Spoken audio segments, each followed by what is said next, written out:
Following on from a post on my private Facebook page, which was really just about if you've got any questions or understanding kind of what's holding you back with your fitness or health journey, I'm going to try and answer some of those questions over the next few days. And the first one is with regards to understanding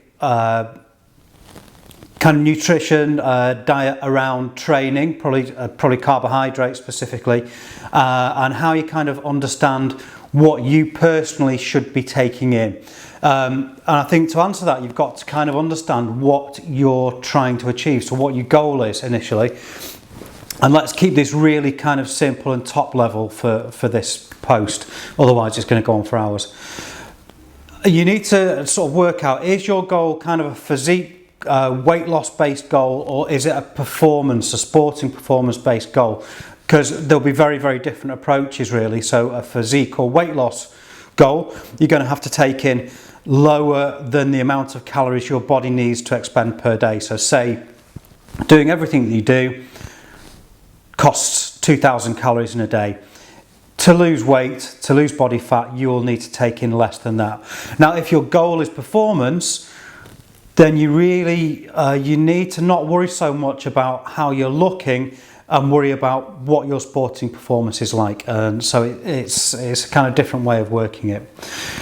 The way we would initially work out proteins, fats, carbohydrates, and how much you need to have, you'll hear these called macros, is initially we would work out how many calories per day that person needs, so total daily energy expenditure, and kind of work it from there.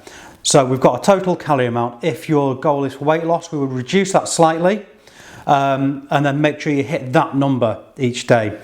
You would then look at how much protein you're taking, and that's the next really important number to hit.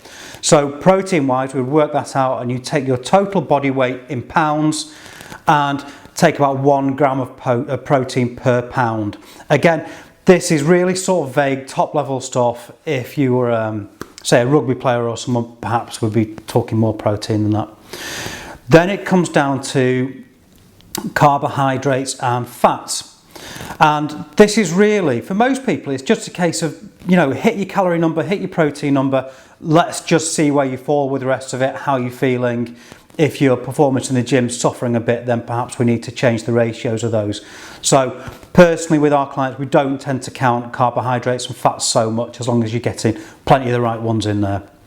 When it comes down to people who are looking at sporting performance, I would suggest, and the jury's really still out with this scientifically, that don't worry so much about the timing of things like carbohydrates. For your average person doing, if you're an elite athlete, then we'd probably need to look at carbohydrate timing. But for people just out there doing events, Tough Mudder, this sort of thing, get plenty of carbohydrates in, because you're going to be using those as energy, and really get a feel for what works best for you. If it's a higher carbohydrate, lower fat diet, go with that. If it's a lower carbohydrate, higher fat diet, and you feel great with that and performance is fine, go with that. It's a bit of trial and error.